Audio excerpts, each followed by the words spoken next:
మా అన్నయ్య పెళ్లి కోసం మండపం చూడ్డానికి వచ్చాము. అక్కడ మా మామ వాళ్ళందరూ బడ్జెట్ గురించి మాట్లాడుకుంటున్నారు. నేను ఇంకా మండపం చూద్దామని అలా ఒక లుక్ వేద్దామని పైకి వచ్చాను. పైన ఉందన్నమాట మండపము. చాలా బాగుంది ప్లేస్ అయితే చూడడానికి. చాలా పెద్ద మండపం అనమాట, విశాలంగా ఉంది. అక్కడ కనిపిస్తున్నది రిసెప్షన్ అనమాట. ఇంకా హాల్ అంతా, ఇదంతా హాల్ అనమాట, పెద్దగా ఉంది. ఆల్రెడీ మా అమ్మ వాళ్ళంతా వచ్చి చూసేశారు. ఇప్పుడు మేము షాపింగ్కి వెళ్తూ ఇలా వచ్చి చూద్దామని వచ్చాను. ఇదొక పెళ్ళికూతురికి పెళ్ళికొడుకి సపరేట్ రూమ్స్ ఉంటాయి కదా, అదనమాట. ఇది ఎవరికో ఒకరికి. రూమ్ అయితే చాలా బాగుంది. బాత్రూమ్ కూడా చాలా క్లీన్గా ఉంది, విత్ ఏసీ అనమాట. రూమ్ చాలా విశాలంగా బాగుందనమాట.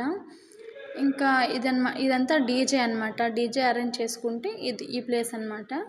ఇంకా పక్కనే ఇంకొక గది పెళ్ళికొడుకు పెళ్ళికూతురికి అనమాట. ఇది కూడా చాలా బాగుంది రూము, విత్ ఏసీతో. రూమ్ అయితే విశాలంగా ప్రశాంతంగా ఉంది. పెళ్ళి దగ్గర పడిపోతుంది, ఇంకా జస్ట్ 2 days మాత్రమే ఉంది. అందుకే పెళ్లి పనిలో చాలా బిజీగా ఉన్నాను. అందుకే వీడియోస్ పెట్టలేదు. పెళ్ళి అయిపోగానే వరుసగా పెట్టేస్తాను. అంతవరకు stay tune. Bye bye bye bye.